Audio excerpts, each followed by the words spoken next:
Hi friends. చూస్తున్నారు గదా! చేపల పులుసు ఎంత టెంప్టింగ్‌గా ఉందో. చూస్తుంటేనే నోట్లో వాటర్ వచ్చేస్తున్నాయి గదా! సో, ఈరోజైతే విలేజీ పద్ధతిలో చేపల పులుసు అయితే చేద్దామండి. సో, అప్పట్లో అయితే చేపల పులుసు వాడలో ఎవ్వలు చేసినా గూడా ఆ స్మెల్ అంతా వాడ మొత్తం గుమాలించేది. సో, అంత టేస్టీగా ఉంటుందనమాట. సో, ఈరోజైతే విలేజీ పద్ధతిలో చేపల పులుసు అయితే చేద్దాం. ఫస్ట్ అయితే ఫిష్‌ను వాష్ చేసుకొని కొద్దిగా వాటర్ పోసి అందులో సాల్ట్ ఏసి పక్కన పెట్టేసుకోవాలి. అందులో ఇంకా ఏదైనా ఉన్నా గూడా క్లీన్‌గా అయిపోతుందనమాట. సో, ఆ తర్వాత మనం ఆనియన్, పచ్చిమిర్చి అయితే ఇలా కాల్చుకోవాలి. సో, అప్పట్లో కట్టెల పొయ్యి ఉండేది గాబట్టి నిప్పుల పైన కాల్చేవాళ్ళు. సో, మనకు ఆ ఫెసిలిటీ లేదు గాబట్టి ఇలా అయితే కాల్చాననమాట. సో, ఆ తర్వాత ఇవి కొద్దిగా చల్లారిన తర్వాత వీటిపైన ఉన్న బ్లాక్ లేయర్ అంతా తీసి పక్కన పెట్టేసుకోవాలి.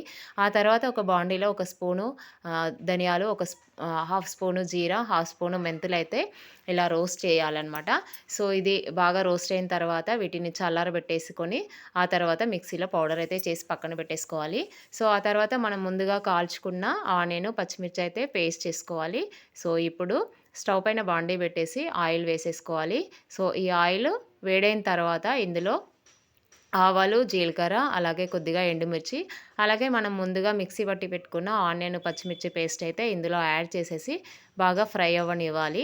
సో, ఇది ఫ్రై అయ్యేలోపు మనం చింతపండు అయితే నానబెట్టేసుకుందాము.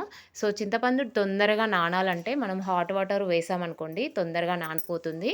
సో, ఇది ఫ్రై అయిపోయిందండి. ఇప్పుడు ఇందులో పసుపు, అలాగే అల్లం వెల్లుల్లి పేస్ట్ అయితే వేసి ఆ తర్వాత కొద్దిగా సాల్ట్ అయితే యాడ్ చేసి ఫ్రై చేసుకోవాలి. సో, ఇది ఫ్రై అయిన తర్వాత ఇందులో మనము కారము, అలాగే కొద్దిగా గరం మసాలా అయితే యాడ్ చేస్తున్నాను. సో, ఇది గరం మసాలా యాడ్ చేశాను. అలాగే మనం ముందుగా ప్రిపేర్ చేసుకున్న పొడి ధనియాలు, జీరా, మెంతుల పొడి అయితే వేశాననమాట. ఆ తర్వాత ఇది కొద్దిగా ఫ్రై అయిన తర్వాత మనం ఆల్రెడీ ప్రిపేర్డ్‌గా పెట్టుకున్న చింతపండు గుజ్జు, అలాగే తగినన్ని వాటరు, అలాగే కొద్దిగా సాల్ట్ అయితే యాడ్ చేసి ఇదైతే మసలబెట్టాలనమాట. సో, ఈ పులుసు మసిలిన తర్వాత మనం ఆల్రెడీ క్లీన్ చేసి పెట్టుకున్న చేపల ముక్కలనైతే ఇందులో వేసుకోవాలి. సో, ఇదంతా గూడా ఈ సూప్ అంతా గూడా మనకు థిక్ కన్సిస్టెన్సీ వచ్చే వరకైతే మనము ఈ పులుసునైతే మరగబెట్టుకోవాలి.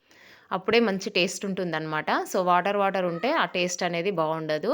సో, చూడండి ఆల్మోస్ట్ మనకు ఫిష్ కర్రీ అయితే రెడీ అయిపోయింది. ఇందులో కొద్దిగా కరివేపాకు, అలాగే కొద్దిగా కొత్తిమీర అయితే వేసి ఒక 1 మినిట్ అయితే మీరు మూతబెట్టి మసలబెట్టండి. చాలా అంటే చాలా టేస్టీగా ఉంటుంది. కొద్దిగా సాల్ట్ తక్కువైంది అందుకని నేను యాడ్ చేశాను. అంతే అండి, మన చేపల పులుసు అయితే రెడీ అయిపోయింది. సో, ఖచ్చితంగా ట్రై చేయండి ఇలా ఒకసారి. ఎందుకంటే మనము ఆనియన్ గానీ, పచ్చిమిర్చి గానీ కాల్చి వేస్తున్నాము. అలాగే ధనియాలు, జీరా ఇవన్నీ కూడా అప్పటిదప్పుడు వేసి పెడుతున్నాం కాబట్టి టేస్ట్ అనేది చాలా బావుంటుంది. ఖచ్చితంగా ట్రై చేయండి. మన వీడియో నచ్చితే లైక్ చేయండి. మన ఛానల్‌కి కొత్తగా వస్తే సబ్స్క్రైబ్ చేసుకోండి. ఖచ్చితంగా ట్రై చేయండి. Thank you for watching.